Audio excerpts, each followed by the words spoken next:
And we're recording. And I was just saying that it's probably best that you say your name for everybody. I was gonna take a stab at it, but I don't want to butcher your name. Your name is. So let's make a deal. Like I say my name, you try to repeat it. Okay, all right, all right, all right. So my full name is Andrius Virvichanskas. Andrews? Yeah. I got the easy one.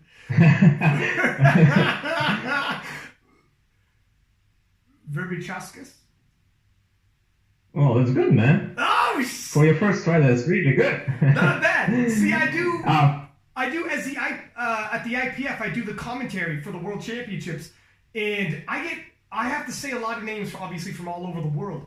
So I'm not amazing at it, but there's been some doozies. There's been some really tough ones, and I'll double back into the warm up room before we go live on the air, and I'm like, how do I say your name? How do I pronounce it? And I'll write it down how I have to verbalize it. I mean, I'm not amazing at it, but I've taken stabs at names from all over the world. I mean, you had practice. Yeah, I got practice. So anyway, I'm from Lithuania. That's why my name is so difficult. We have weird last names. Veteran powerlifter, so-so powerlifter, not great. Currently a coach, have my own gym, and I'm living in Vietnam. No kidding. So how did that come to be that you're living in Vietnam? Well, I had a 5-year trip around the world, I guess. Like, not all of the world, but I traveled a lot.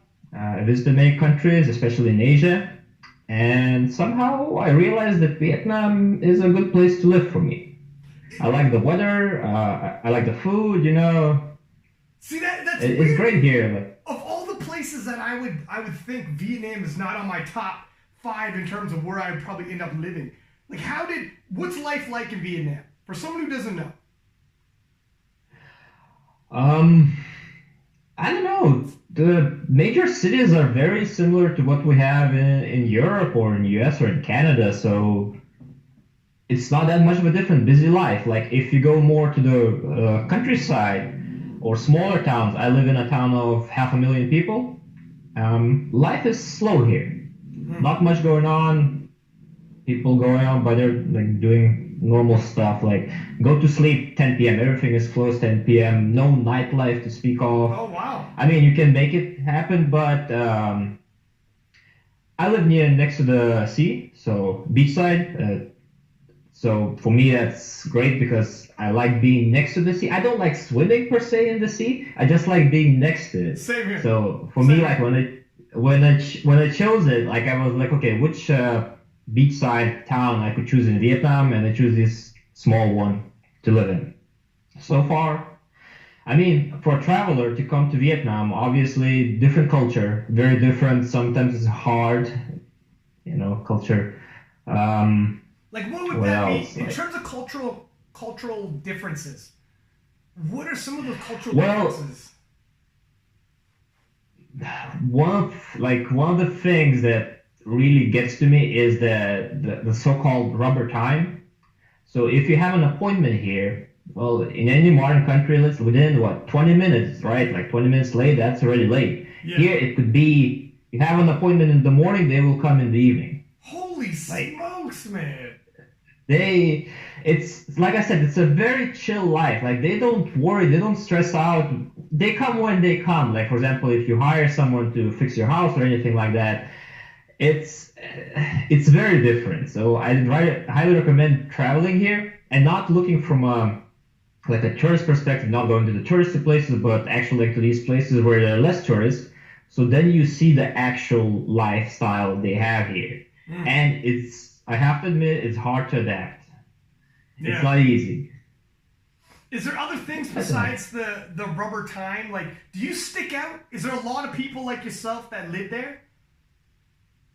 Honestly, the town I live, we have like maybe 200 foreigners living here. Most of them are English teachers. Bigger towns, thousands and thousands of expats, from people who just transferred from their companies or just teaching English or travelers. And I don't feel that I stick out. At least I don't notice anymore. Like, before, when I came in, I'm like, everyone, I looked, people stared at me. Yeah. And I probably just don't notice anymore. Because I've heard stories of people who've been to certain parts of Asia, certain parts of China, for instance, where they're not used to seeing a white person, and they look at you like like you're an alien. They just can't wrap their head around what are you doing here? Countryside, because nowadays tourism is so high. So many Westerners come to Asia that they're actually getting used to that. Like if you go to very, very countryside, something tribal areas practically, then you will be the weird stick. Like they're gonna look at you like, who are you? But in normal normal cities like I live or bigger cities, nothing special, to be honest. And so the common language between you and them is English then? Is that right? I do not speak Vietnamese. Okay. That's a very hard language to learn. Okay. But I do speak with them in English. Actually, there are a lot of Vietnamese who can also speak Korean or Chinese or even Russian, because there are many tourists that come from Russia, from neighboring countries. So English is not necessarily the main one, even though every Vietnamese wants to learn English. That's why they have so many English teachers. So when you go to your day-to-day life, if you go to like a store, a grocery store, or whatever, what's the likelihood that someone speaks English? Pretty high. Really? Wow, cashiers, okay. if I need help, cashiers, sometimes they have something to sell extra, they have these upgrades, they do speak English. It's not that uncommon. Like it's not great, but you can understand each other. Yeah, you're gonna get by. Like, see, I didn't know that. I didn't realize. Yeah. I thought I would be, if you dump me in there, I'd be a total fish out of water. But I could probably get by then. No, not really. You would get by easily with English, even in smaller places. In big cities, absolutely no problem. Every young person speaks English. Wow. So. And what kind of like sports are big in Vietnam? That's the thing. In the last, let's say, 4 years, powerlifting grew a lot. They just started. It's been only a few years, a few meets, maybe more than, 10 meets in total. But it's growing extremely fast to the point where right now there's one Vietnamese person who's going to be in next Pro Raw under 95. Oh, wow. So there's a lot of talent that's not tapped yet. Like I've seen deadlifters in 83 category, 82.5 category, 320, 340 kg. Holy smokes, man. They have, I don't know, but their deadlifts are insane. When you look at their deadlifts, it's like, how do you even do that? So give it a few more years, powerlifting will become big, especially in bigger cities. Where I live, where I have my gym, people are not so much into powerlifting. They're more about general training, physique, bodybuilding. But big cities, they love strength training. They do it a lot. Like more and more gyms are opening specifically for powerlifting. I don't know, man. Give it a few years. Suddenly we have Vietnamese names in the world championships and such. Well, they recently just opened. Sorry, continue. I think we might have been about to say the same thing. Didn't China just join the IPF? Yes, Vietnam also joined the IPF this year. So that's huge, man. IPF is making some major inroads in Asia. And those are obviously China. Exactly. The population of China, in terms of talent pool, over 1 billion people in China. If you want to talk talent pool that could be, moving into powerlifting, and the government in China backs their sports and athletes. So if they make a push and put some investment into recruiting for powerlifting, oh my God, I've seen videos of Olympic lifters, and the type of strength they have per body weight is absolutely off the charts. Staggering. Insane. If you picture the Chinese talent pool entering powerlifting, not maybe because it's not an Olympic sport, maybe not a 1-to-1 ratio in terms of backing and the amount of lifters as the Olympics, but even if it's like any kind of push at all, and they're taking from a talent pool 1 billion people deep, Man, we could have the face of powerlifting in terms of who's a star could completely shift. Right now, America is, heading way the powerhouse. Some of these Asian nations could definitely take over. Well, Vietnam has 100 million population, so add that, and let's see how the pro goes for the guy. And I think this might be one girl. I'm not sure, but let's just wait. And I think there's going to be a huge surge of more lifters, better lifters, and suddenly our total is going to be like peanuts. Isn't it crazy how that works? How I tell people all the time, talent pool matters. It matters how big your talent pool is. Who are you drawing from? To get to the tip of the spear, if that spear itself isn't very deep, isn't very thick, well, okay, it's good to get to the tip of that spear, but we're talking drawing from 1 billion, 2 billion to 7 billion people walking the earth. It's much different. When people ask me, how come you don't cover this federation's nationals? Well, that federation could be so small, and their nationals could be then relatively so small that you can't cover everything. So I'm diverting my attention to that tip of the spear elite, level, obviously, right? You can only pick so many. Yeah. When you talk about the IPF, if it's nationals for a nation in the IPF that has 100 million people, you're talking top of the end talent pool. First off, I didn't realize Vietnam had 100 million people. Vietnam is not big geographically. These guys, like Asia... No, it's not. It's a very long country. How crammed are the streets when there's 100 million people crammed in a city that size? Or sorry, a country that size? Part of the reason I don't live in big cities. Really? Traffic is insane. Yeah. That's Saigon, Ho Chi Minh City, and Hanoi, 2 major cities.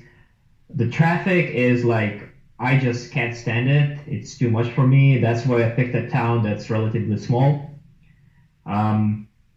But yeah, it's insane here. You have to come and see yourself. Like crossing a street is like a dance with death. You don't know what's gonna happen. It's just like, it's insane. Wow. So that means I bet you like apartments. Is it expensive to live there because of how dense it is? Just to get an apartment, like to own land, must be insane, no? That's the thing. Real estate here is climbing. It's doubling its price like every 6 months or so. Holy! It's booming. So it's unaffordable for normal folk. Buying land or apartment is equal to Western prices. Yeah. But that's Western standards. So if you want to live local, so that's gonna be pretty cheap. I mean, you're gonna spend, let's do the math, like $100 a month for accommodation, but that's pretty local, pretty cheap. Yeah. So if you want something there, $1,000, $2,000 in big cities is pretty common. Yeah. Monthly rental. And what sports besides powerlifting, because I'm just thinking in terms of talent pool, what sports are popular there? There's a huge resurgence, I think, of soccer, of football. Yeah. Vietnamese team is going pretty well, especially under 23. They won the Asia, I think. I don't follow closely, but Vietnamese go crazy when their team wins. Like they go to streets, they parade, they're very happy about that. So football is probably the most popular sport in Vietnam right now. Besides that, I think they have a few Olympic weightlifters. I didn't follow, so I can't tell more. But I heard stories that they won something. And I think the first powerlifting person from Vietnam who won something internationally was Paralympics.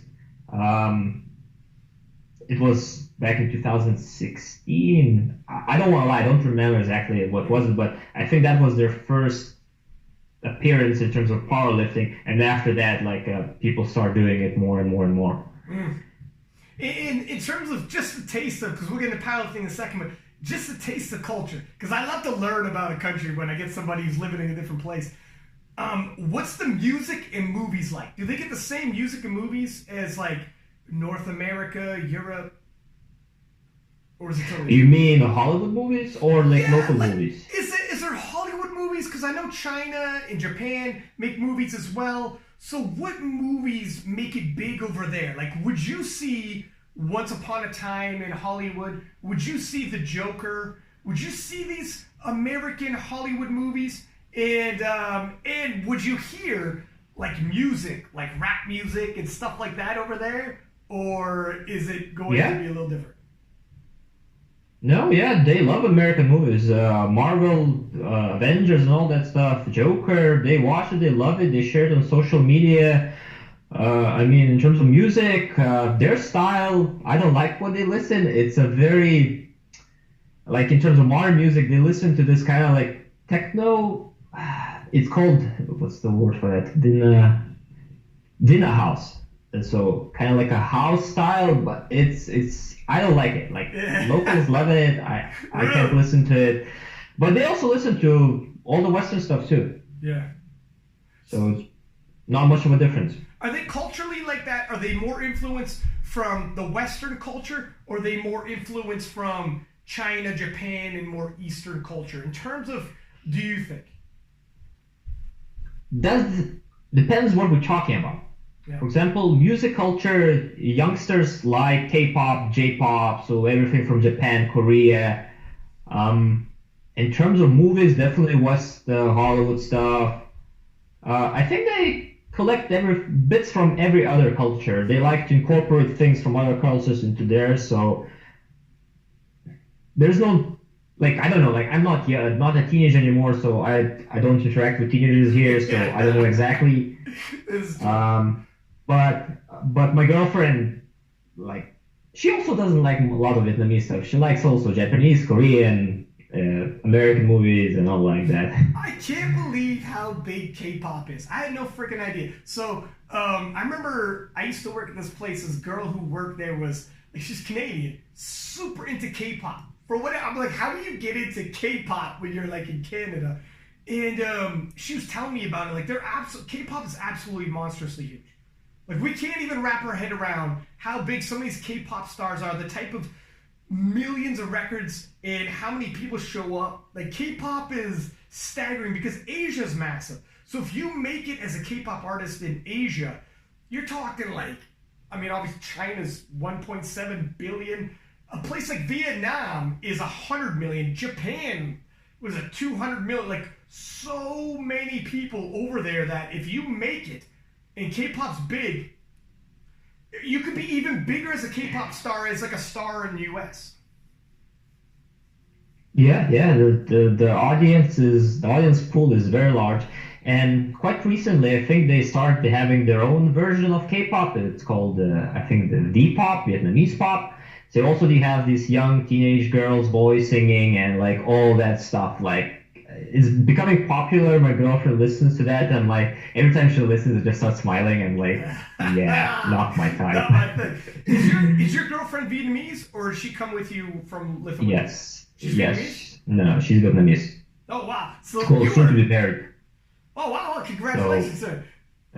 So you Thank were you. totally immersed in it. It probably helps actually that your girlfriend's Vietnamese in terms of like adapting to the culture and everything else, because she can help all along the way now. Oh, she helps me all the time, man. Like I would not survive here on my own. Like when you're traveling, it's pretty easy because you usually visit places catered to tourists, right? Yeah. But when you live here and you have to do like household things like installing the air conditioning, and like you have to deal with these people who work. Ah, man, I don't know. I don't think I could live like that. How did you end up? Because I could just picture like moving to Vietnam and then going on the dating scene in Vietnam when you aren't from Vietnam. Like, was that a totally different situation too? Like meeting your wife and how would all that happen? It's hard for me to wrap my head around. I mean, when you travel, I'm always keen meeting local people. So what helps right now, like, or even 5 years ago, is dating apps. Simple as that. There are girls who want to meet other guys, and like we met. I don't know. It just worked, Like it didn't work right away because we had different ideas. Like I visited Vietnam and then I wanted to go to Japan, to try living there, and actually did. And she wanted to become a flight attendant, so she moved to Dubai to work as a flight attendant, and I moved to Japan to try to live in Japan because actually was my first choice. Yeah. But then after a year or so, like I got tired of Japan, she got tired of her job, and like, yeah, sure, let's do it. And we traveled together. We did South America, and after that, like, okay, what's next? Where do we live? And like, she can't stand cold. I'm from a cold country. I can't stand cold. Okay, so what's a warm country we could live in? And we do Thailand, Vietnam, Philippines, like of all the regions, Vietnam made most sense not because she's Vietnamese, but because it's a stable region, it's good climate, it's relatively cheap to live in, and we just like, yeah, sure, let's try it. And it's been 2 years together living here, and I don't know, can't complain honestly, man.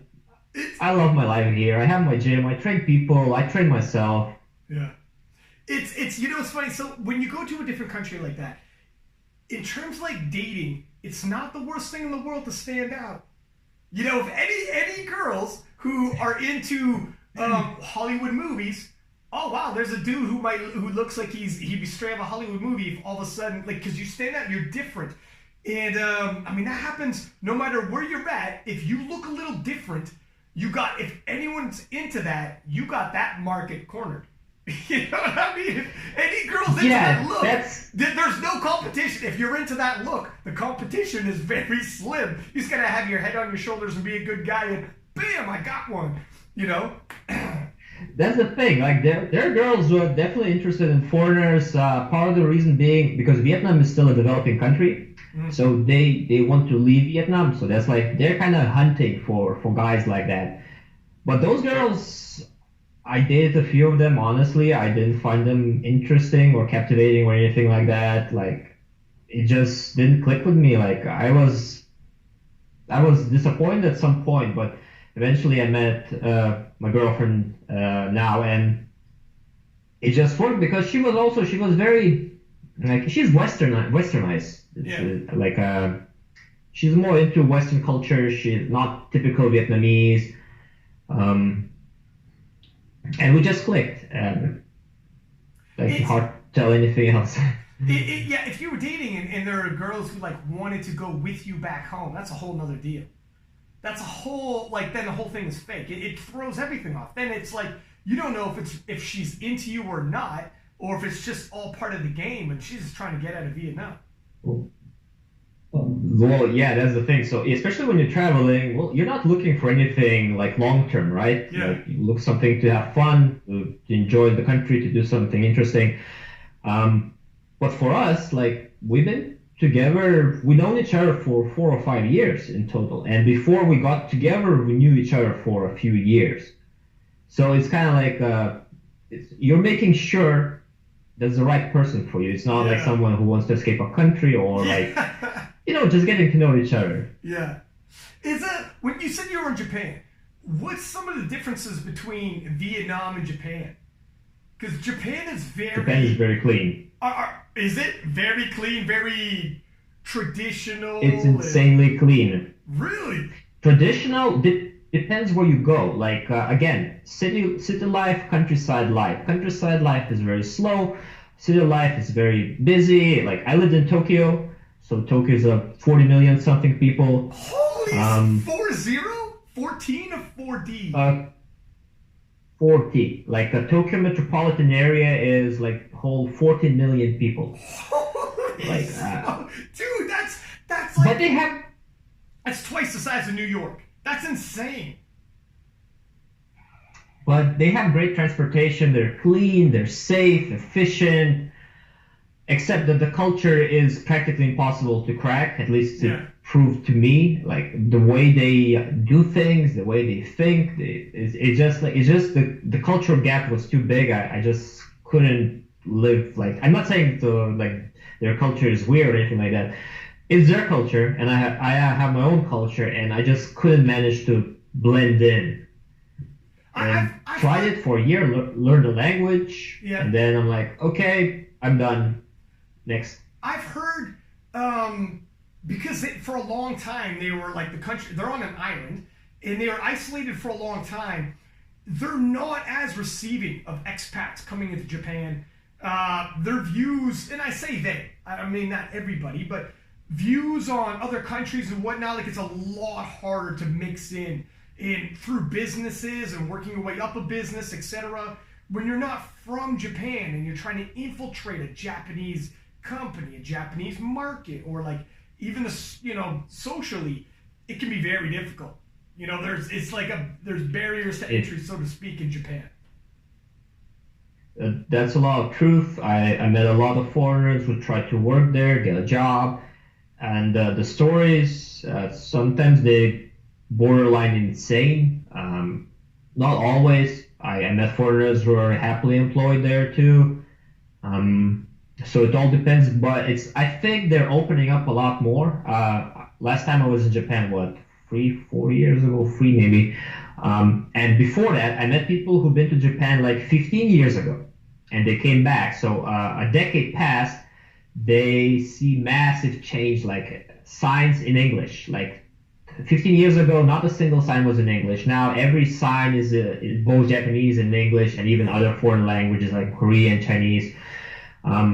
They're definitely opening up. They definitely want more tourists. I'm not sure if they want more immigrants to work there, but I think Vietnam has second largest immigrants to Japan. Like Taiwanese and Vietnamese would love to go to Japan and work there. So there's that. It's just a matter of them breaking in. It's just a matter of them getting jobs, visas, and the whole nine. It's not always as feasible. Usually students go there like to study abroad and land jobs afterwards. Yeah. Common. Yeah. Well, that's good. So looking at, a lot of people will recognize some of your work, so to speak. I started sharing, you had posted basically a classification system for powerlifting. And powerlifting, historically speaking, it's not as prevalent right now. But I remember when I first got into powerlifting, 2007, 2008 range, I remember almost every federation had a classification system, meaning if you hit this total in your weight class, you were this class of lifter. And they had novice, beginner, intermediate, then they had master, elite, etc. And part of the reason for that is they used it to qualify for, let's say, nationals.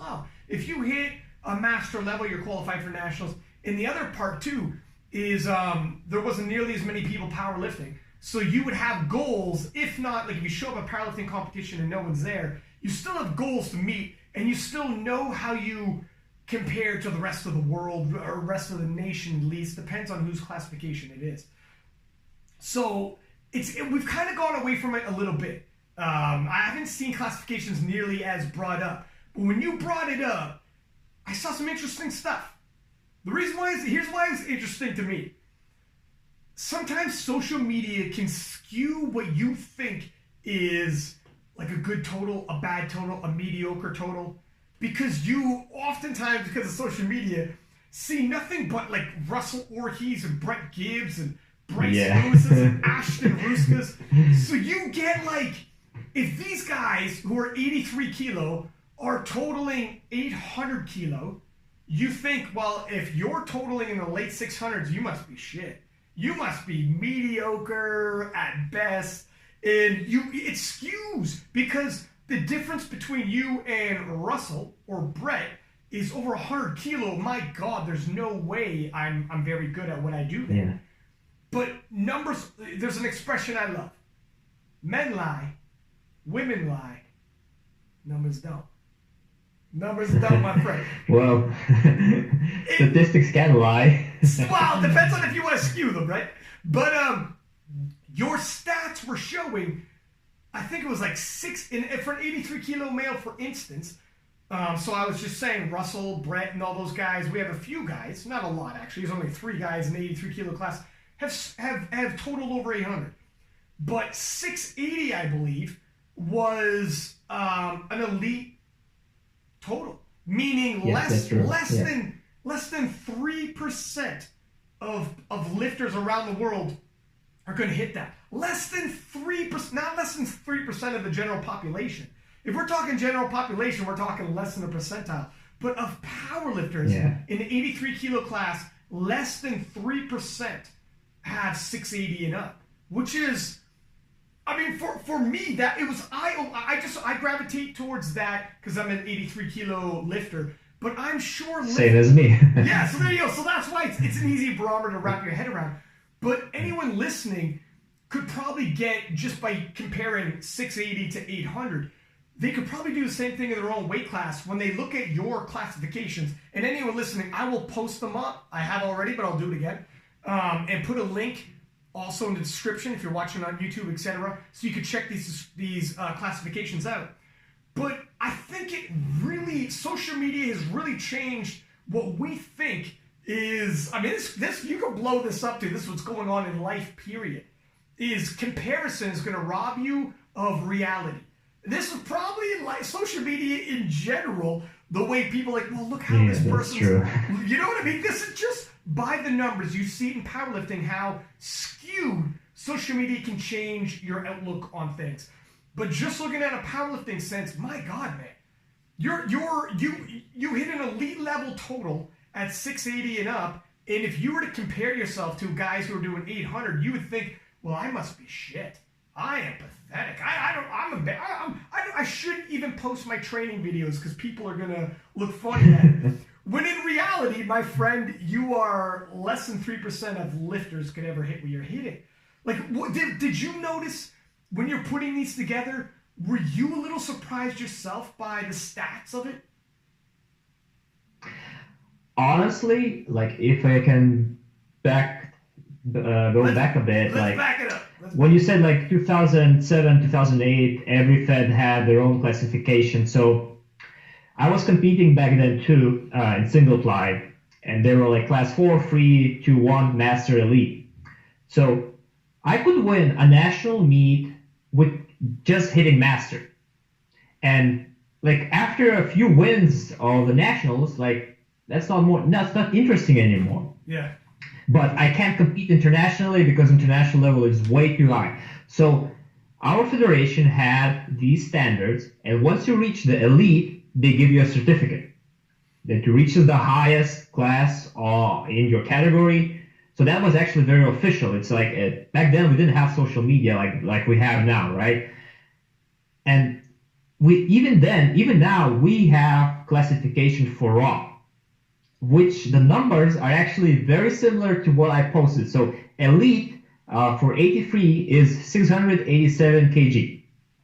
So mine is 680. But the Lithuanian Federation doesn't have world class. Like the top is elite, so 687. If you reach it, again, you get the certificate. And this is why I actually made those charts, because I wanted something based on real numbers from open powerlifting data. And I did it, and then I looked at the numbers, and I'm like, Lithuanian standards are pretty on point.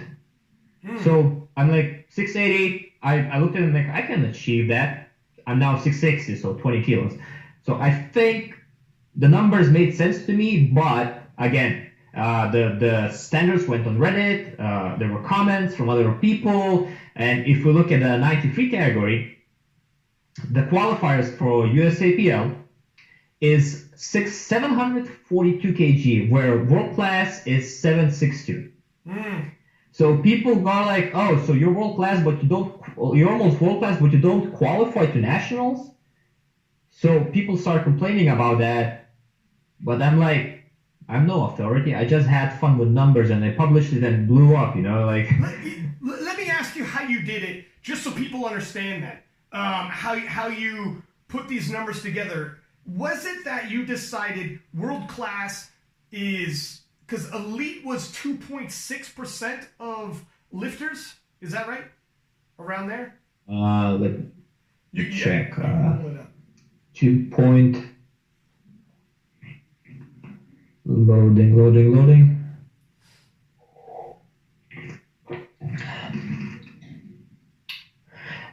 World class was 0.63%. Elite was 2.28%. 2.28. And the reason I picked these numbers, well, first I checked the data, like how is it distributed. I found the normal curve, bell curve. Which on average it was actually very well distributed. There was no heavy tail on the lower end or on the higher end. And I thought, okay, so how do I separate all those classes? I thought, okay, standard deviations make a lot of sense. But then, like, I did one standard deviation, two, and I tried doing three, and then suddenly there's only like one guy who qualifies as a world class, so that didn't make sense. So I shifted back to 2.5. But then at some classes, if you look at the lower classes, especially because there's a lot more younger lifters, like there are a lot more people in the lower end. So I'm like, okay, standard deviation is probably not the best idea, but what if I took the percentages of those deviations, like 0.63, and just applied them? Like, I didn't think much of it. I'm not a statistician, so any guy who knows statistics would probably destroy me on this. But I plugged in the numbers, and like, I checked the classes, I compared to the other, there's USPA standards. I think they're still online, they're pretty old. Mm-hmm. I compared with Lithuanian standards, and like, numbers make sense. And I just published it, and suddenly it blew up. Yeah. Oh, it blew up. Here's the thing. People need goals, and people need to be able to... It was, I think, an understanding. Here's what it is. Put it this way. If people can get past the fact that 2.8% you decided, if you make the top 2.8%, you're elite.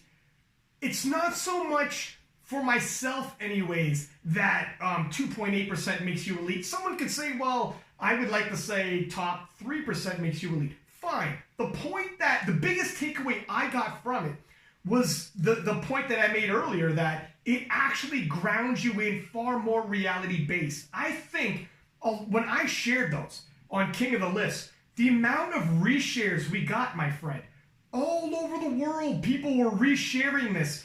And I think it was eye-opening for them, like it was eye-opening for me. What was reality? What was actually reality in terms of how you stood up? And realizing Amanda Lawrence, Heather Connor, Russell Orey, Ashton Ruska are so far outliers that it's almost like they're on another sport. And if you're watching the World Championships or US Raw Nationals or European Championships or whatever, it can get skewed to where you actually rest at. So that's why I think, people are maybe focusing, anyone who's got anything negative to say about it, are focusing too much on where you chose to make the class. All right, fine, you have to choose one of them. And you could argue that all day. There is no right and wrong answer. It should be 2.6, it should be 3%.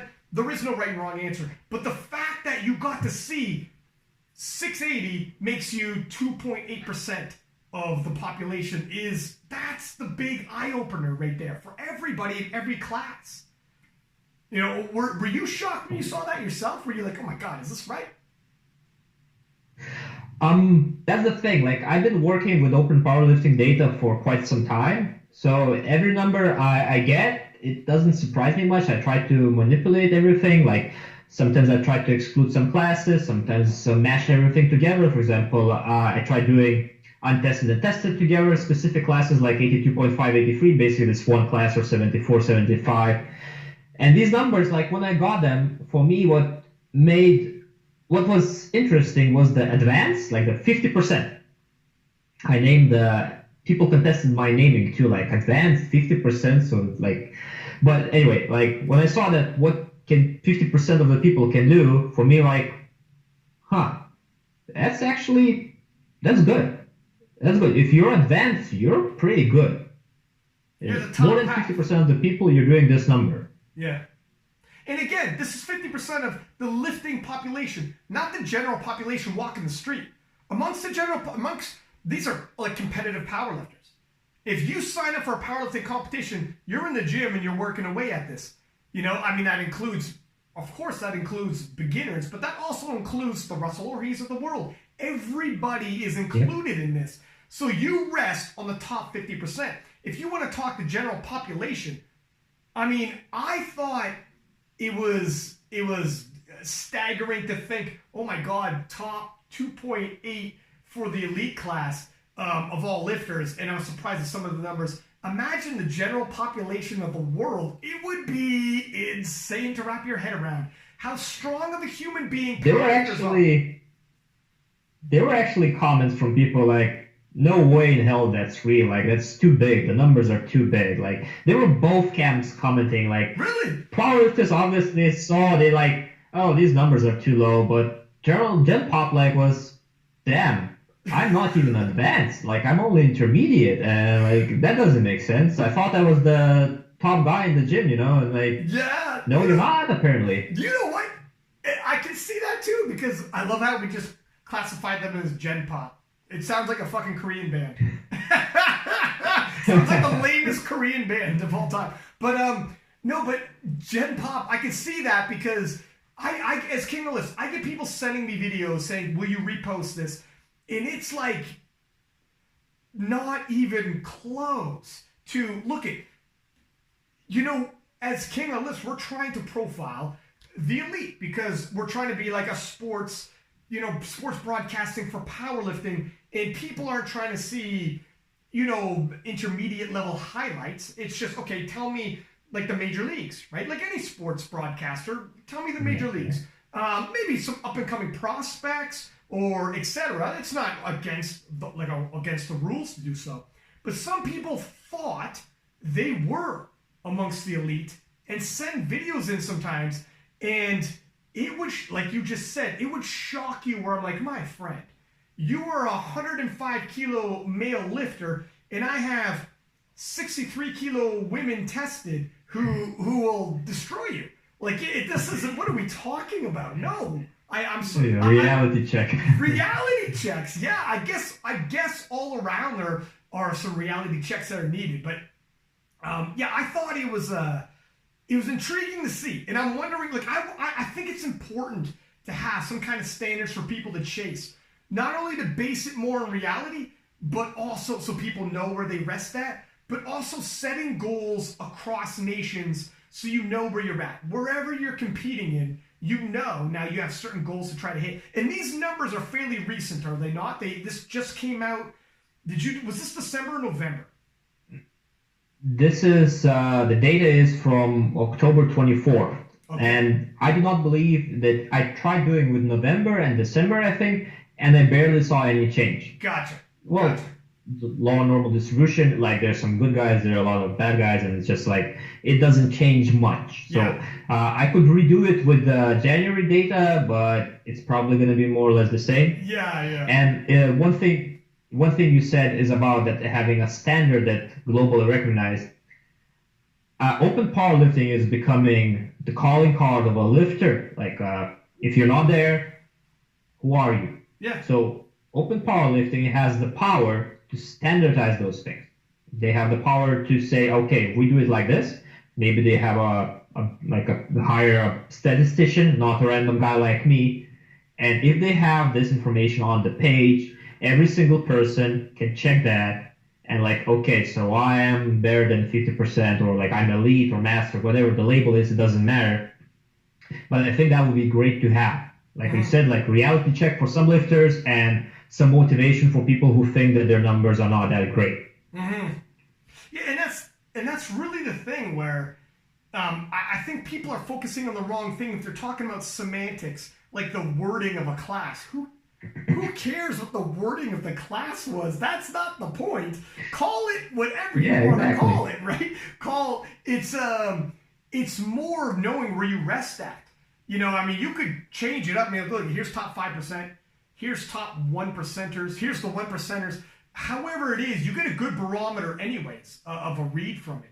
Are you talking about how, like, it's not, in terms of it moving from month to month into November, December, and not being great?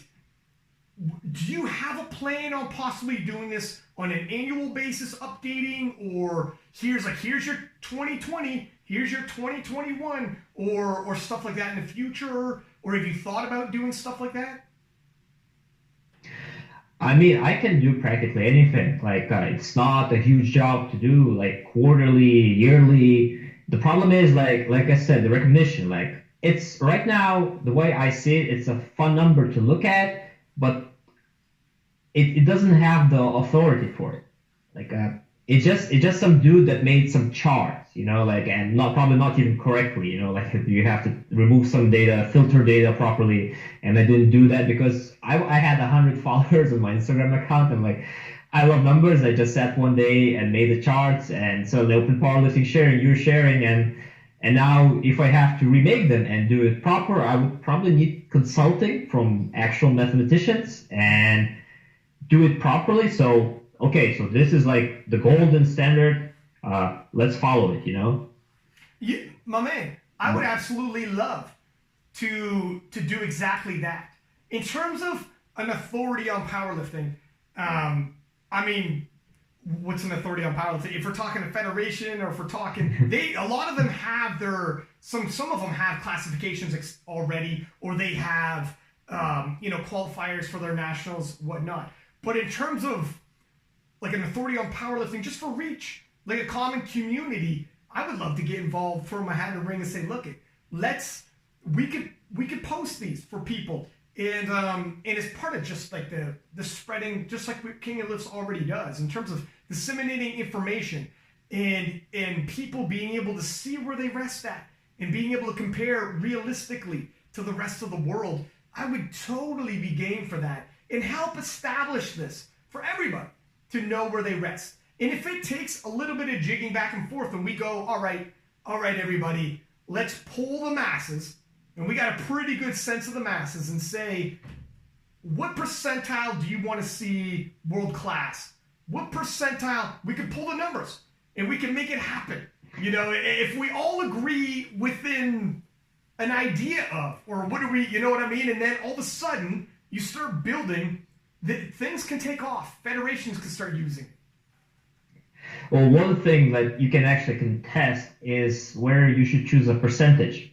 One thing, like when I was doing I actually have the numbers, when I was doing the different classes, you had like almost 100 lifters who are world class in 93, in 84 a bit less, 105 a bit less, but when you went to the outliers like 59 or even 53 class or the 120, suddenly you have a handful of lifters who are considered world class.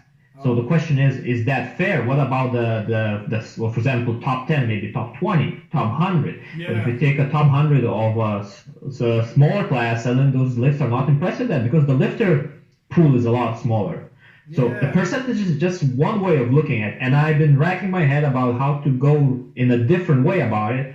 So far, I have nothing. You know what? If anyone has ideas how to classify, because you can take, okay, top 100 of every category, but then again, 93 or 83 is the most competitive categories. So being top 100 in a 93 is probably more impressive than from 10,000 lifters, more impressive than being top 100 for 1,000 lifters. So again, it's something that needs some consideration. You know what? And that is why IPF points have people, because it's based, IPF points, I believe, is with stats, standard deviations away from the rest of the pack. And why some people don't like how the 120s, in the 120 pluses, kilo classes, some of those classes, they don't like how it stacks up with the IPF points, but it comes down to, just like you said, where, look, in terms of standard deviations away and how many lifters in the talent pool, 93, 83, etc. are going to be extremely competitive. You know, because there's how many people are walking the face of the earth that fall into that middle range. And then once you start lifting weights, it's a normal distribution. That's right. It's something that's natural, like your height, your strength, your mass. It's everything is followed the same law. So, again, question of interpretation, I guess. Like, how do you wanna do it? Yeah, it's true. We'd have to come to a common consensus there.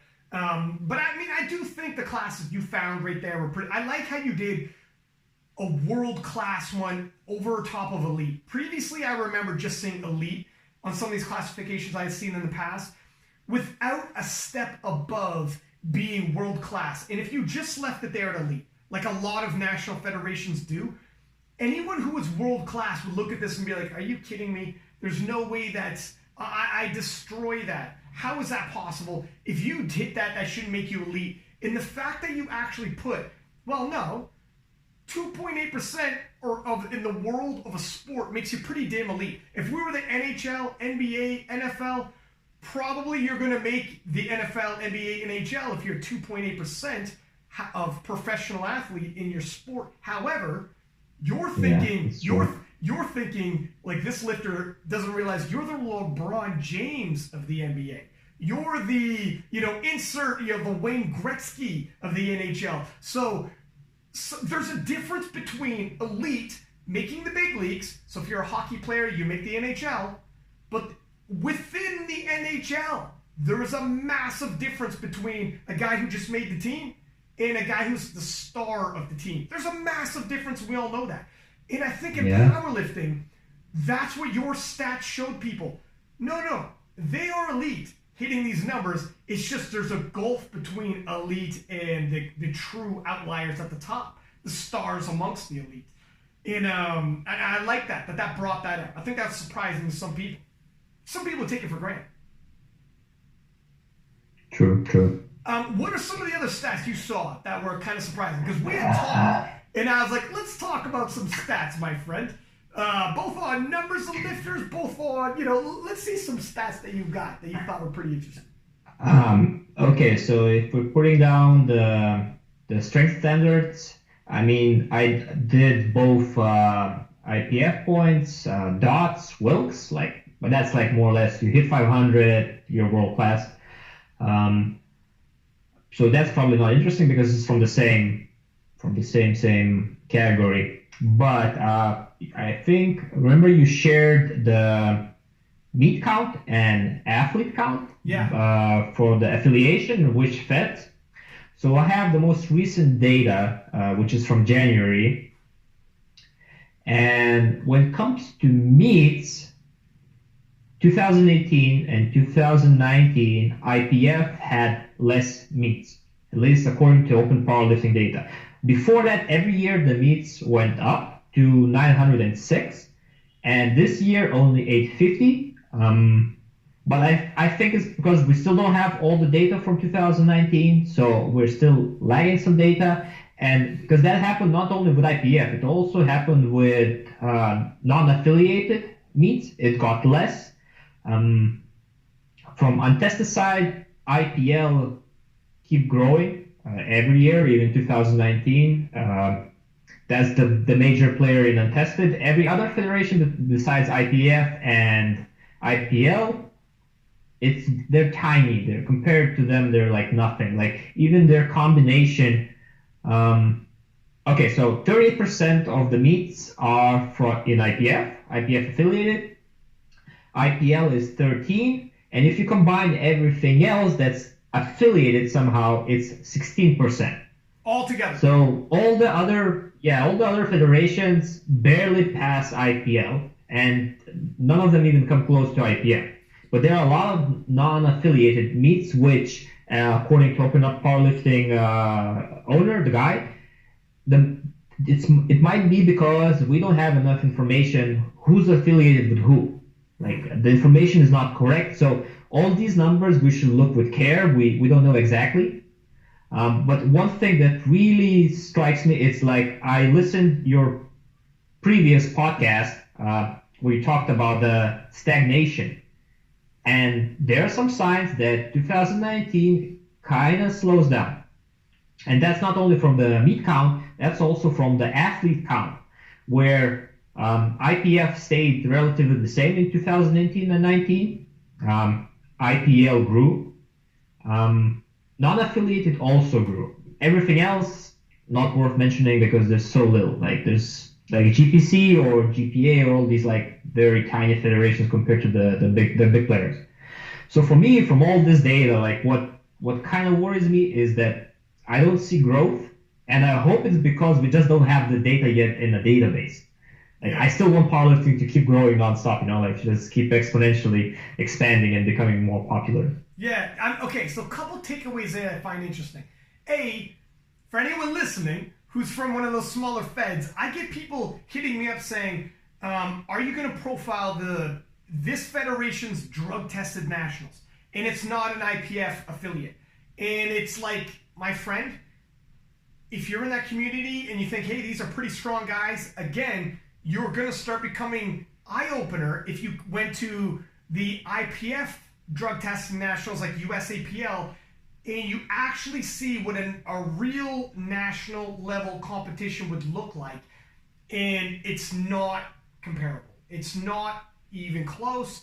The amount of lifters, and to rise to the top of a talent pool which is much bigger, like numbers don't lie, much bigger, is much harder. So you're going to see a lot bigger lifts, etc. So that's why I can only do a profile of so many competitions of the year, and on top of that, no disrespect, but I don't want to do, a profile of preview shows or major highlights on King of Lifts of a competition that might not be amongst the elite at the very least. And I think some people, before they hear this, don't even realize the difference between the depth of competition from this federation's drug-tested nationals to, let's say, the USAPL. It's not close. It's not even remotely close. If you're an IPF affiliate and you're lifting in it, or if you're in a federation that's drug-tested but not IPF affiliate, the competition level is not even in the same ballpark. And that's why if you're a drug-tested lifter, if you're drug-free and you want to lift in a division like that, you got to join the IPF if you want to be in a federation and try to make it to a real national level. Because powerlifting already is niche. We already don't have our pick of the litter when it comes to the athletic youth. We are football, soccer, baseball, hockey. They're going to get the pick of the litter. To further water it down to an even smaller fed beyond the leading fed, if you're going to be a drug-tested lifter, it starts becoming, why are we, no, I'm probably not going to put a lot of attention to that. Untested, the IPF is tested. If you want to lift untested, sure, I'll take a look at that, because we have to, they deserve some spotlight as well. Let's take a look at that. Yeah, obviously. But when it comes to tested, the talent pool is over in this sandbox. If you're not in that sandbox, you're a big fish in a small pond, and it might dilute what you think you're doing, right? The significance of what you're doing. And that's not even taking into account the fact that they're lifting with a deadlift bar, which is going to increase their deadlifts and false increase their total. That's true. I say false in the side-by-side comparison rendition in terms of like comparative. Yeah, that's the thing with the rules, right? Like every fed has its own rules, and 24-hour weigh-ins, deadlift bars, and even different deadlift bars which I experienced firsthand like a week ago. Texas deadlift bar and row deadlift bar, completely different beasts. And fortunately for me, I was accounting for that, so it went well, but the feeling was insanely different. And if you compare to stiff bar, I'm like, you can't compare those things. Like, no. Just doesn't work that way. Anyone who tries to say that there's no difference definitely competes on the deadlift bar. Anyone who tries to tell you, no difference, the exact same thing, very minimal difference, you definitely pull on a deadlift bar and try to kid yourself. There is definitely a difference. And it doesn't require much weight. That's another thing. Like people say, oh, you need to load like 300 kilos to feel the difference. I'm like, no, you don't. No. It's not even close. Like I have a Texas deadlift bar and I know how it feels, and with what weight I start to feel that I'm exploiting the bend of the bar. Yeah. No, that's silly. I don't know. It's again, it's yeah. But yeah, I do, going back also to what we were talking about with the growth of powerlifting and how, it's interesting that there are signs possibly we're hitting a bit of a plateau. Now, that doesn't mean we're going to plateau now forever. These things happen. It might mean, look, powerlifting has done an amazing job adapting to social media. We have our own, like, podcasts, the social media communities, like King of the Lifts and whatnot, like other sports, they try to. Some of these niche sports, you watch the Olympics, there's a million niche sports nobody cares about until the Olympics roll around. Okay, so you have sports like water polo. Water polo is in the Olympics, but water polo doesn't have a community on Instagram like powerlifting does. Water polo doesn't have live streams like powerlifting does, or stars that have like 1 million followers like powerlifting does. So what powerlifting has done with social media is like we might have, not for sure, but the numbers show we might have exhausted what we can get out of social media. It makes sense because, my God, have we done amazing with social media. We've really milked every last nook and cranny, every last penny out of social media. So perhaps, and I'm just theorizing, it's not so much that powerlifting will stop growing, it's just we have to find other avenues and venues to continue to grow because we're starting to cap ourselves off with what the current is offering. What do you think about that? China, Vietnam. Yeah, well, there That's you go. what I think. But man, you're 100% right. Yes. New influx of new lifters from countries that just joined, like IPF or any other Fed, like especially Southeast Asia, becoming a big thing in Vietnam and China. I think the stagnation, even if we have one, won't last long. The competitive level will go up, more lifters will show up, and I'm hoping for a bright future. Dude, we just came full circle, my friend. But 100%, people who, and again, man, people call me a IPF shield sometimes, but what the IPF is doing when they look to integrate other nations within, and nobody's leading that charge like the IPF is. No other federation has A, as many lifters, like we already said, but B, as many nations, and are actively pursuing bringing in other nations, not on a small level of, hey, I'm based out of the U.S. I approached a gym in China and said, do you want to join the federation? You got 20 people. And we pretend, oh, we got a Chinese federation as well. No.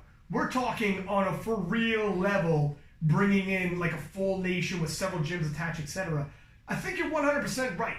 Perhaps with the current format in the current nations, eventually you can hit certain plateaus. But worldwide, globally, and the world's a big place, if you could keep spreading out and growing and grabbing, like China's absolutely massive. And they love sports. Insane. And China loves sports. Look at the Olympics, how competitive they take it. You know, they are a very competitive nation. China, Vietnam, Malaysia.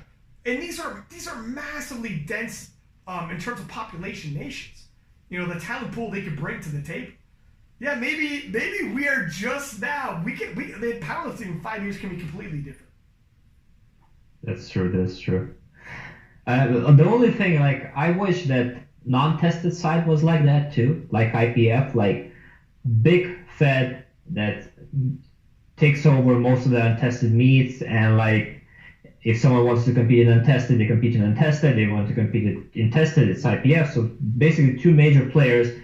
I think that would do great things for powerlifting, because right now we have so many feds. Like I can count on my screen right now, like 15, 20 feds, like with 10 meets a year globally. And like, who cares about them? Why are they even there? Like, I want the big fed that my results are actually recognized. It doesn't matter if it's tested or untested. Like, I don't want to compete in small ones where like, oh, so you're a world record holder? Like, in what fed? How many athletes you have? Oh, less than 1,000. Like, what's that? Yeah, not only that, and that's 100% right. Like, it dilutes what a national record, world record, what a national champion, world champion is.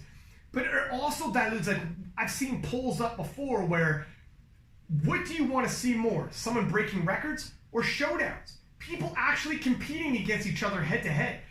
Overwhelmingly, it's showdowns. And it obviously, it totally makes sense. I don't give a fudge. I'm not watching an American football team to see how far you could kick a ball and how far you could throw a ball. I want to see you do it on the field, in play, against opposition, and it's toe-to-toe dramatic stuff. So when it comes to powerlifting, it's, hey, so-and-so is showing up essentially unopposed, but they might or might not hit a world record. We'll see. That's good. It's good. For sure it's good. But I would prefer if it's a showdown like John Hack versus Brett Gibbs 2016, or Russell Orhe versus Brett Gibbs 18-19. Like, it's when it's toe-to-toe, or the battle of the 105s, battle of the 74s. Yeah, that's what you want to watch. That's what you want to see. It's like not some Instagram post like, oh, I broke a record at some unnamed meet, you know? Like, great. That doesn't mean anything. It means nothing. And you take a look at the competition, Like, and it looks like it's at a local gym, and it's just like that. We're not going to get anywhere like that. That's not how. You're not going to get, like, when you watch Olympic sports, they have actual competitions, and it's deep, and it's competitive, and it's exciting to watch for a million different reasons, but not just, well, if he hits the record, he hits it. If he doesn't, he doesn't. So, yeah, that's one of the reasons why I think it'd be great if on the untested side, they could amalgamate under one banner. I don't care what banner. Amalgamate under one banner, and then we can actually see these showdowns like Big Dogs. I love that Big Dogs exists because they have conceivably all the best super heavyweight untested all going head to head. And sometimes Big Dogs doesn't produce the biggest total that year. But what people start understanding, when it comes to sport, you load the bar to win when it gets competitive. When nobody else is around, you don't load the bar to win, you load the bar for the record. And this is where some people get mad at me when people talk about, like in the untested especially, they're chasing certain records, certain Wilks records and certain whatever, and I'm like, it's a little different if you hit that record in a competition nobody else was there, and you could just load the bar with what you needed for the record, or if it was like Steffi Cohen and Mariana Kasparian, where you have someone on your heels and you have to load the bar for the win first, record second, it's an entirely different ball game, my friend. Yeah. That's true. That's so true. When you're at the World Championship for powerlifting, the IPF, you lift, some people are like, why was your total slightly down? Because you couldn't take chances. If you miss your third, you lose, and you can go from first to fourth. It's so competitive. Whereas if nobody else is there, load up for the third. If I missed, who gives a shit? Because I'm the only one there anyways. And if I hit it, I break the record. And for people who don't know, these are the same people who have conversations. They might not realize at this level, when it comes to winning, not records, but winning, how meat handling, how the proper handling and strategizing game day is uber important. At a local level, it doesn't matter. You're showing up for whatever, for certain numbers. At the top end level, there's... So gym meat basically. Like, you just go do the numbers and you're done. Like, max out. Just max out. It's basically a max out contest. Because who cares? At the top level, there's tons of strategizing. If you haven't been there, you know, I'm not going to get into all the strategy right now. That's a whole other episode. But there is tons of strategizing at the world level. Where, you know, if it's to win and not just a random number you're trying to get at, and if there's no one chasing you or anything like that anyways, to win, there's tons of strategy involved. When it comes to lot number, when it comes to, you know, getting chips involved, when it comes, like, you know, everything. So, and some people just don't realize this, especially when they first come in the game. The first year, 2 years, not realizing where they're at in terms of the federation they're in. Are they in a top fed? What's the difference between your nationals and an IPF nationals if you're tested? What the difference is of handling. I wonder, I don't know, but I wonder, because the untested doesn't have nearly the depth of competition the IPF has, how many of their handlers actually are top-end handlers like they think they are? I don't want to be controversial here. I'm not putting anyone down. I'm sure they got some people who understand the game. I'm sure there are some people. But the amount of... Because don't tell me, show me type deal. I'm that guy. So if you have handled at the IPF Worlds 5 years in a row, I believe you that you understand the difference in how handling is approached. But if you are in an untested division where almost all the time your lifters are showing up essentially unopposed, and all you need to do is max out, I don't necessarily believe you that you're an excellent handler. And you can tell me, well, I handled this guy to that world record. He went in there knowing what the record was and just load the bar at the record on my third. That's not easy job. Easy job. It's entirely different when you go to the IPF Worlds and it's like the depth of competition is you have to win. And some people don't understand. I wonder, I don't know, but I wonder if there's like a marked difference between handling skills. And that's not a stat you can pull out. It's more a competency, so it's a little different. Yeah, I have fair share of those myself. Like, not on. I visited a lot of World European Championships, and I've seen how it's done. I had to do some of myself, and like that's like more stressful than being the lifter yourself. Like, where you just have to go and lift the bar, but when you do have to do the math, like everything, watt numbers, body weight, and like attempts. Man, I don't like that. I don't want to do that. I'd better be on the platform lifting myself. Listen, on the world level, they have percentages of, like when Team USA goes against you, they know, oh, Ryan Lapidat, his percentage of third attempt deadlifts is 33%, almost never hits.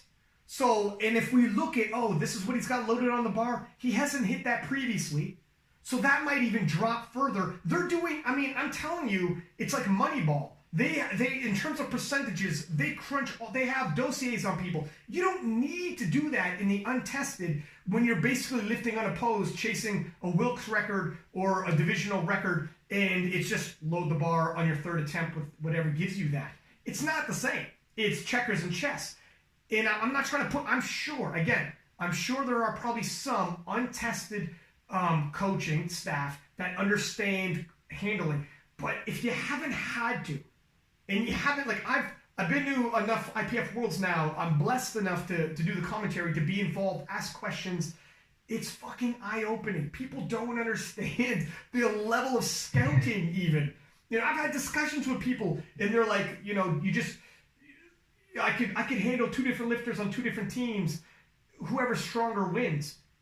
If you believe that, then you're not following the sport. That's not how it goes. That's not how it goes on the top world level. That's just not the case. Not anymore, anyways. I don't know, maybe it used to be. Or maybe in some federations it is, but at the world level, it's, you know, it comes down to chess. It's very stressful stuff. And I think it is. it's different game, isn't it? And I think I want to maybe I'll devote a podcast to just that, because that's a whole nother. I don't want to get diverted off, but I think with the introduction of China and Vietnam, and you know how competitive these nations are with sports. I mean, the Chinese government, the way they push their athletes into sports, scout from a very young age, and when they make a push, they make a push. We might, you know, whenever more people enter the fold and the talent pool rises, from handling and scouting to the athletes themselves, you got to riot. You got to raise your game. Standards go up. That's gonna be very hard. If top three places, the difference between the lifters is like 5 kilos. It's like it's gonna be more interesting to watch for one. Like these kind of close competitions where everyone is so close to each other, like, and the level obviously will have to go up of all the handlers. And I'm happy, man. Like I want to see that. Like that's fun, you know. Like you see best guys go against each other, and like they have best teams behind them, and like, well, it'll be interesting in the next 5 years. 100%. So. What are some of the other stats that you had found? You had crunched a couple. What's a couple you want to throw out there that you think might be surprising? Okay, so recently I wrote an article about, I mentioned before, about natural talent and steroids, and what matters more, and did some number crunching.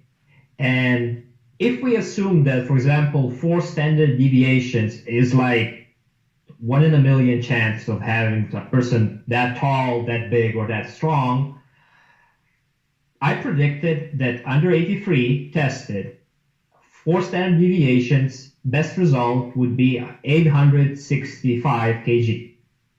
What did Gibbs do a few weeks ago? Was it 867? 862.5. Oh, wow.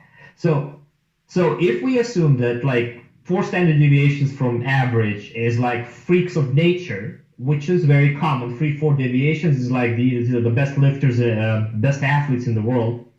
So if we assume tested and 865 for Gibbs, and he actually did 862, I'm like, no way, that's just gonna be a coincidence. Because I actually feel that, for example, 83 they can do more.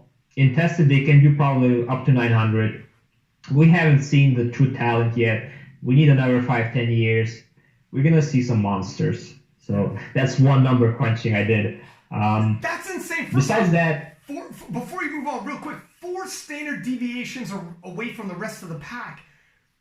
That's freaking so elite.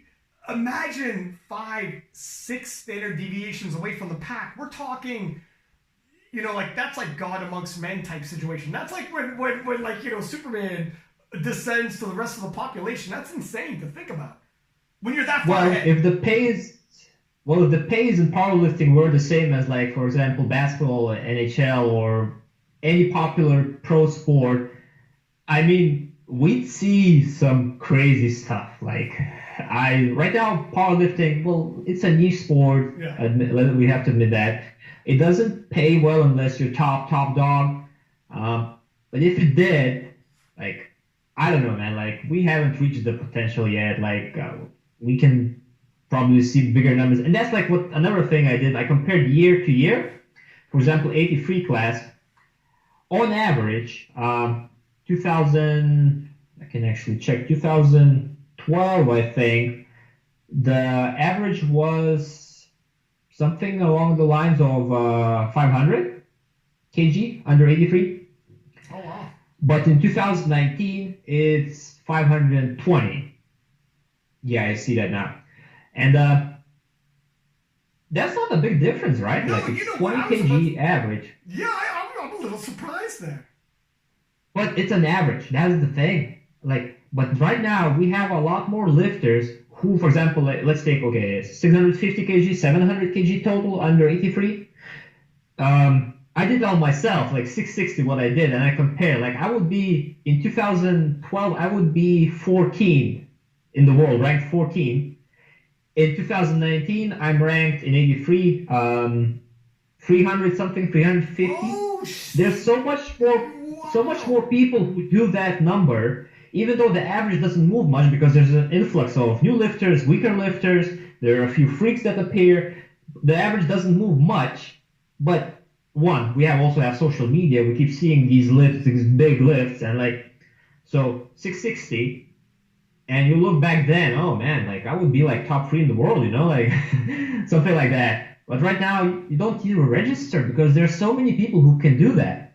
Because we have a much larger talent pool. Like, wait, what are the numbers? Like, the first few years, I think it was how many lifters under 83 when the Raw just picked up? Yeah. So 400, 700, 1300, that's the 11, 12, and 13. But now if you look at 17, 18, 19, it's 5,400, 6,000, 6,200. Yeah. We have so much more lifters, and there's so much more lifters that doing those numbers that on average it didn't change much. But right now your numbers don't mean anything anymore because they don't even register on the scale of top 3, 10, or even top 100. So I got you. So basically, yeah, the difference at the top especially, if it's 2.5 kilo, you're real close. Like 2.5 kilo might separate, a bunch of different lifters. A bunch of different lifters could be clustered within 2.5 kilo. So the average might look a little different than the actual ranking. Because the ranking itself, yeah, you could get pushed way down the rankings because at the top end, we've seen at the IPF Worlds how competitive it could be, where you have a cluster of just phenomenal lifters just shoot you down the rankings, and you're somewhere, the more in the middle of the pack, you get stuck. And to try to break free and push ahead in a deep talent pool is extremely difficult. That is so true. And I think it's just going to get deeper. So these numbers, when I crunch them, I need to work more. I need to increase my total. It's not great. Wow.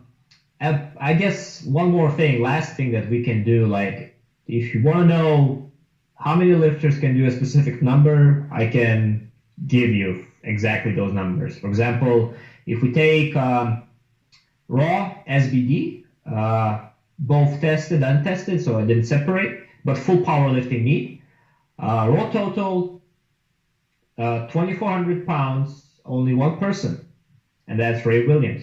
Oh. I'm not including racks because racks are so there's probably even more than that. But if you do pure raw, it doesn't matter tested untested. In the 2000s, it didn't even happen until 2017. 17, 18, 19, Ray Williams, is the guy who did that. And if you look at 2300, it's only 7 people.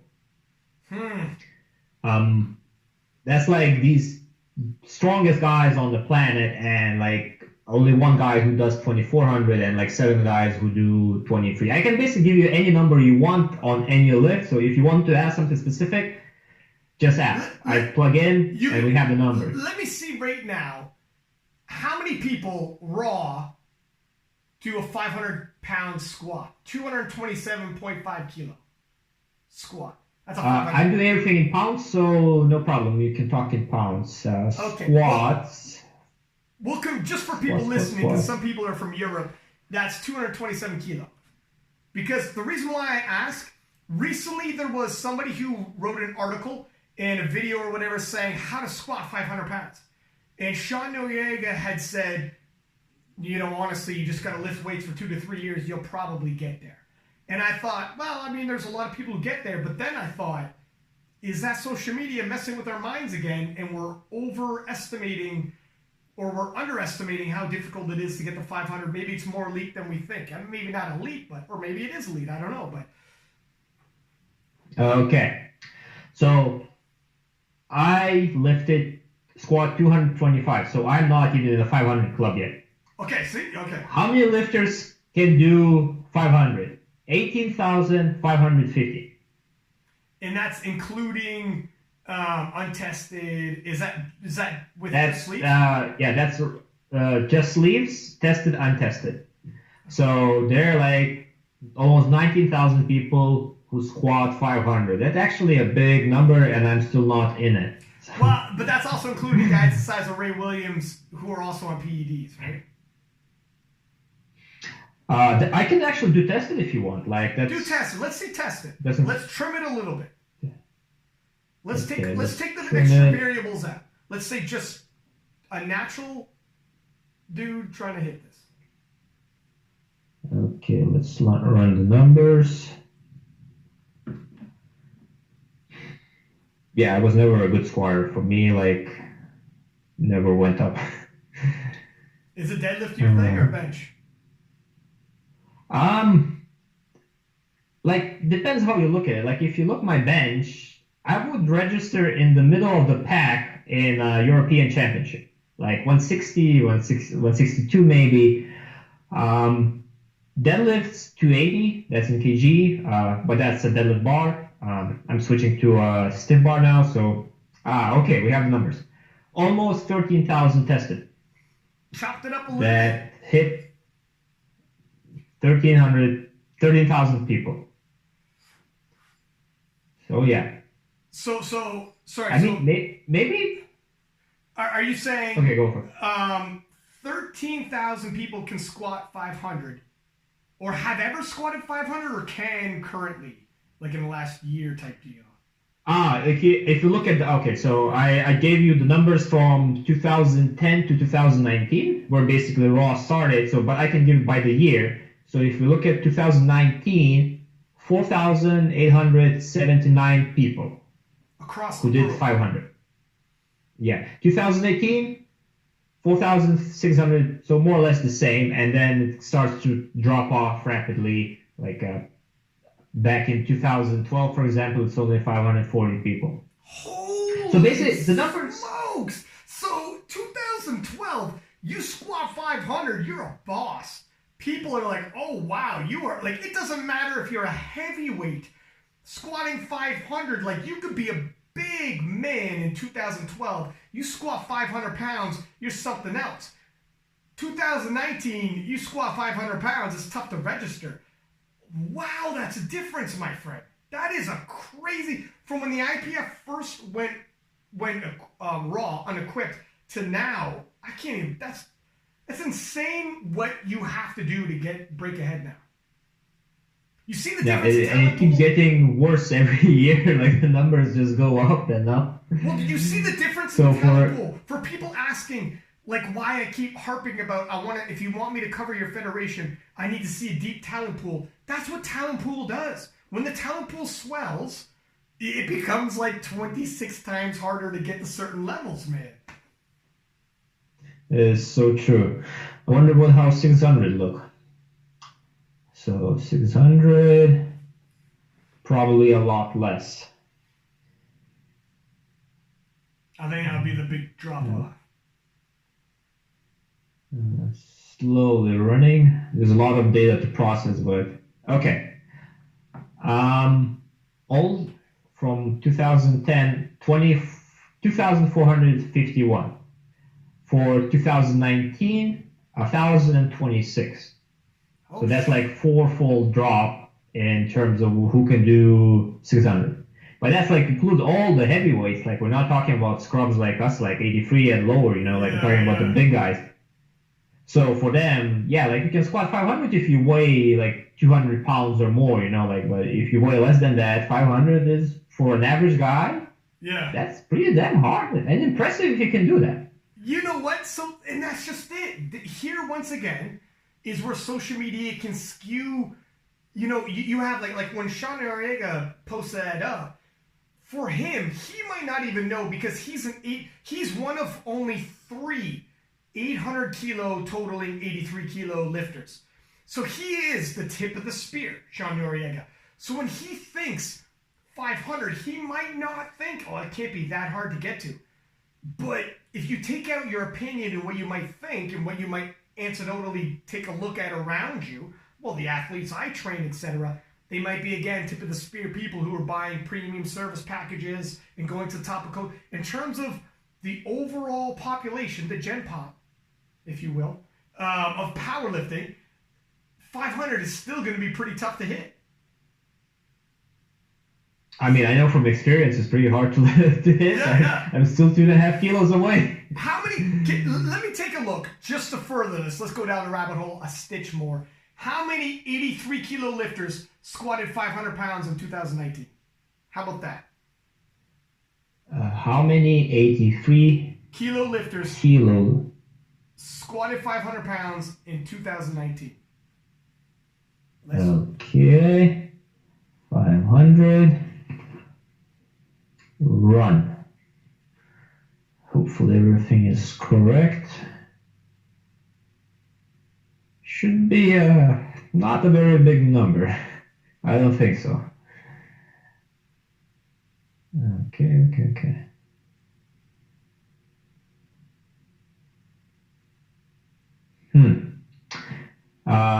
2019, 518 people in 83 who squat 500. And how many lifters are there total?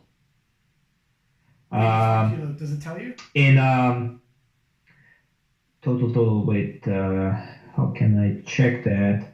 In 83, I think if we talk about, I think it's around 6,000 or 8,000.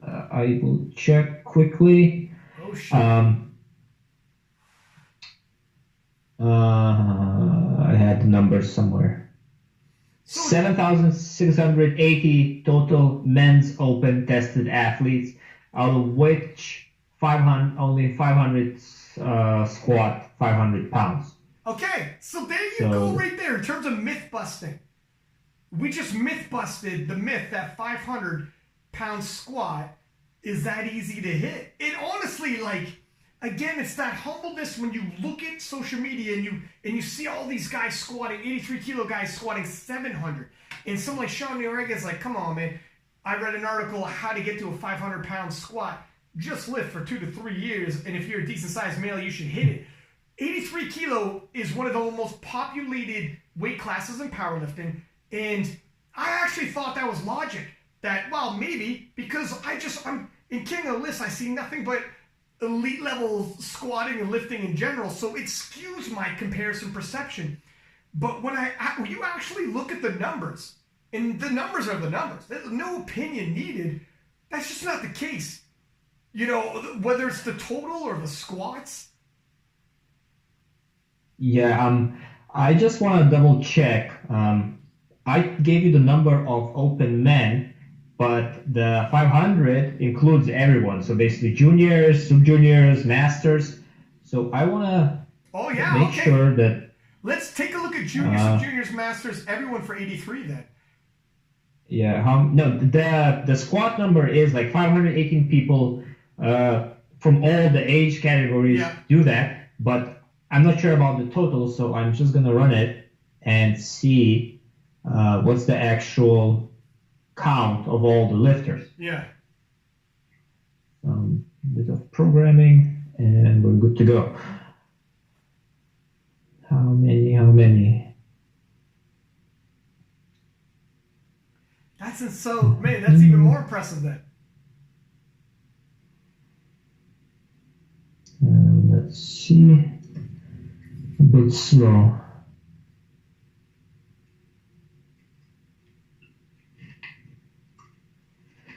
Okay, let's swing. It's going to be a bigger number.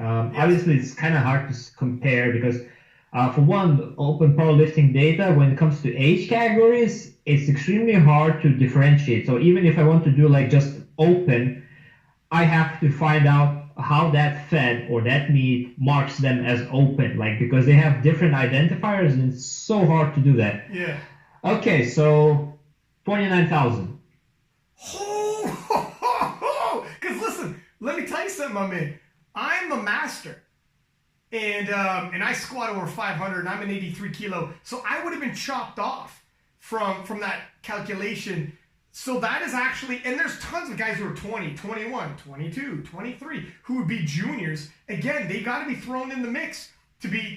So yes, I guess a 500-pound squat, 100% is an elite squat. Even though we have people who are hitting 700 in the gym, not officially yet. It's see how our actual opinions and views are skewed by social media in terms of what is actually competitive and what is actually tip of the spear and elite. This is I think it's very important, and I think we should try to make it more clear to the lifting population or general population how the results are distributed, and like how do you compare against others, like, and like, oh yeah, 500 is supposed to be easy. Well, according to numbers, not so much, like it's pretty hard to do apparently. A little. So if you do it, you're like, it's insane. Even if you did it just for people in the open, 500 out of 7,600, I mean, it's still crazy hard. Yeah, man. You know, this is like reminding me how social media skews how people view their bodies and how it can, people get like unrealistic expectations of how their bodies should look. It's the same thing, man, what social media can do to your head. This is why so many people this era are suffering from depression and all the rest of it, because social media has skewed our self-worth. Yeah, because if you're not top 1%, you're nobody, but apparently you don't even know that, like, it's like, come on, that's why we have these normal distributions. That's why we have average people and we have freaks, and like, if you're an average Joe, you're not going to be a freak, and like, you shouldn't even aim to be like that. You're not born to be like that. It's like, don't try to, I don't know, to me it's like... You could be amongst the elite, you're just not the 1%er amongst the elite. You could be major league level, baseball, you hit the major leagues, you're playing for the Yankees, phenomenal. You're just not the star player of the Yankees, but you're still a phenomenal athlete in and of yourself. And I think, we lost that to a large extent. This is an eye-opening episode for me. I'm going to be totally honest with you. Some of these stats are rattling me. We're focusing on the 83s because we're two 83-kilo guys, but this is probably for every single weight class. There's that's definitely true. There's people in every weight class that are judging themselves, not realizing they are way off. They are way underestimating how far they've come and where they stand with other powerlifters, let alone the rest of the general population, which the average man or woman walking the street probably thinks what you're doing is freaking superhuman. And yet you're walking around telling yourself, I ain't shit. I shouldn't even post this squat set. It's not even worth it. Nobody cares. Not realizing 95% of the powerlifting population would be like, holy shit, with what you're doing. I really want to do a special post really about those things. So like 500 squat, for example, like, okay, how many lifters hit it, from how many athletes in total, and any other number, because people need to see that. Like, it's like... Well, it's Because I noticed on myself, I'm actually I don't squat 500. I'm like, I feel weak. I feel like I'm like nothing. But now I look at the numbers. I'm like, not bad. Well, look at me. Not great, but the numbers are the numbers. It's not opinion based. When it's just straight up, here are the statistics. You know, you're take your opinion out of it, and you can see the percentile that you fall on. If you want to do that stat, I 100% would love it so that I could use it when we drop this podcast to tell people we're doing some myth busting in relation to this podcast right now. We can't go every single weight class, obviously, right now. We are already 90 minutes deep on this podcast, but if we just focused on, like we did the 83s, the point, though, the takeaway of it is we are extremely skewed with what we think is good and what we think is bad. What we think is elite and what's actually just 1%, less than 1%. Russell Orhee, Brett Gibbs, Sean Noriega, 83s, it's way less than 1%ers. They're the 1% of the 1%ers, if that makes any sense. They're the 0.01%. And when one of those people, the 0.01%, say, oh, come on, it's got to be easy to hit 500. They're operating not out of, well, I say ignorance, not being mean, but just they don't know. And I was operating out of ignorance too. I agreed with Sean Noriega when he said that. I was like, probably, I guess, makes sense, I guess. I had no idea. No, man, like the numbers are there, right? You just don't know. I think most of us don't. That's the thing, like social media skews the view, and like unless you actually start digging into data, you don't know exactly what's going on. And actually now I'm curious about bench press. So 315, kind of a milestone for like average lifters. What's that in kilo? 143 kilo for our international listeners. 140, like, so yeah, so 3 plates are 20 kilo plates on the side. And like I'm really curious if I can see how does it look from that perspective. Hey, listen, my bench is terrible, and this is going to help my ego, I think. This is going to make me feel better about myself. So the total number lifted the same, 2,900. Even I'm not very confident in that number because I'm doing everything on the fly. So I think before the podcast comes up, I will redo everything, so we're sure about that. But let's try running with 315. The main point is just getting an idea of, not an exact statistic. We can crunch the numbers afterwards and make graphs and the whole nine. But this is basically just getting an idea of. Yeah, okay, so the script is running. Let's see. And what you're pulling up right now, is it for just 83s, or is this total, all lifters period? No, 315 for 83s, which is actually a bigger number. 800 athletes in 2019 did 315. Out of how many thousand? So, saying 29,000 because it's like that's still a pretty big bench press. It is. Even though like you start to like one thing with 315, like when I started powerlifting, 225, 100 kilos was a milestone for many gym goers. They wanted to hit that 100 kilos, and if you hit like 140, wow, you're very strong. Right now, I also feel that 140 is not that great anymore. But again, numbers don't lie. Only 800 of 83 can do that number. And think about this. Let this sink in for a second. Jen Thompson, a 63 kilo master woman who's 46 years old, benches that. You think about that. Now, obviously, that's the thing. We're talking about freaks. We're talking about absolute tip of the spear freak athletes, once in a generation coming along. It is so true. And I think it's going to be great for people to see how it's actually distributed and like that their numbers are not that bad to begin with. Yeah. So, no, listen, man, I'm very grateful you coming on here because I think this is an eye-opening. I would love to get some of those numbers. So when I drop this podcast, I put that in the post and say, look, We're going to do some myth busting, you know, in terms of how many people are actually squatting and benching and, you know, just in general. Because I think a lot, when those numbers came out and you dropped those classifications, some people, you know, they were surprised. And because they were surprised, they were like, how can this be right? But it is like, look, you get the general idea.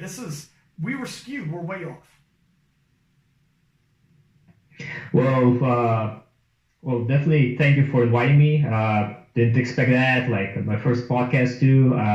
Like you invite these big names, and like, what the hell am I gonna do here? Like I'm a nobody. Like I have a less than 500 squad, you know.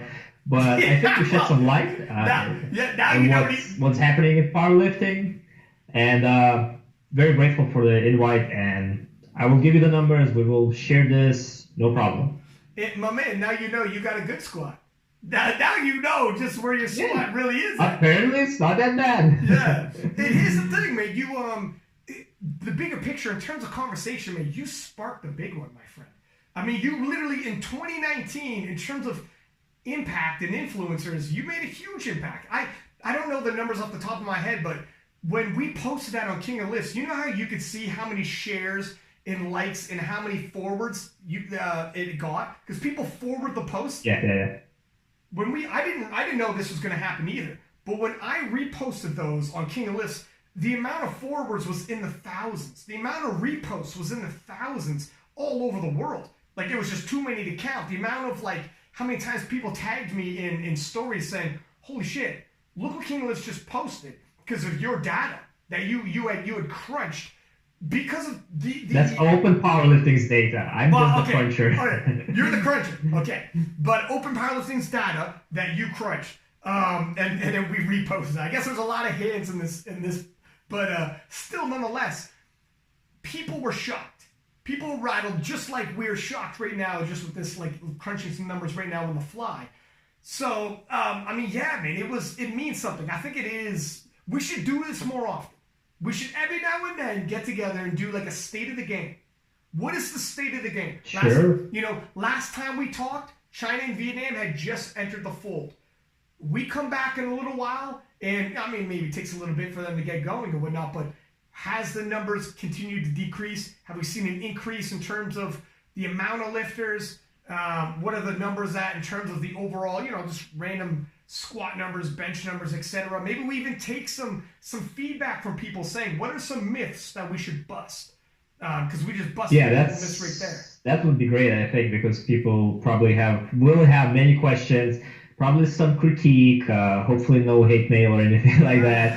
But I don't want to be right. I just want to inform, show them the numbers, let them interpret it for themselves, and maybe help understand where they stand in terms of their strength, when it comes to powerlifting. That's right. And if we can do that, I'm very happy. I don't want to be right. If someone says that I'm doing the data wrong, I'm fine. Let's fix it. Let's do it the way it's supposed to be. Just information. Let people know what's where.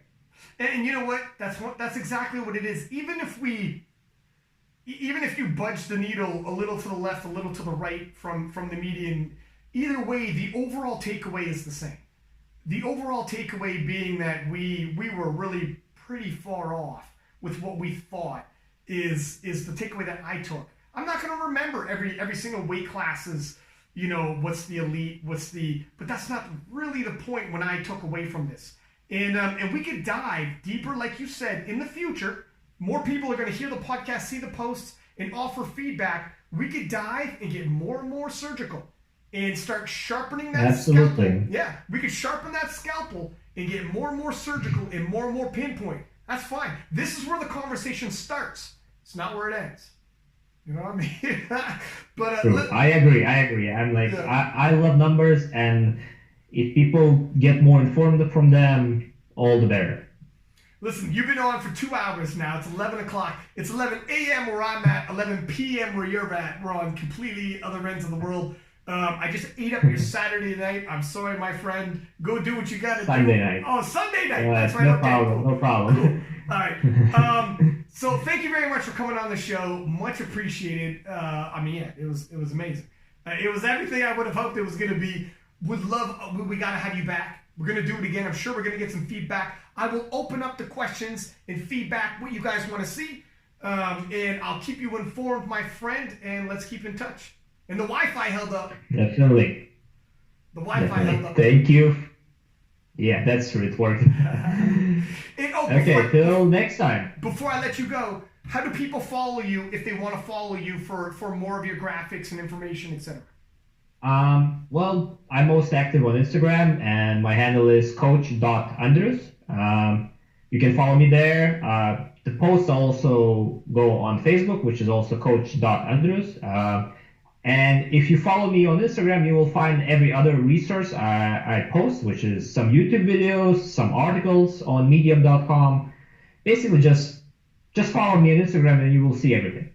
Perfect. And Andrews is spelled A-N-D like David, R-I-U-S like Sam. And there you have it, man. He's a coach. I'm assuming you're taking on clients as well? Yes, I do, but I'm very limited in terms of online coaching because I have my own gym, so I have to work with the people there. And like, if someone is very eager and they can check my Instagram, the way I work, my articles, and if they want to train under me, I'm willing to take that. Okay. Well, there you have it, my friend. Thank you very much for coming on, and we're going to keep in touch.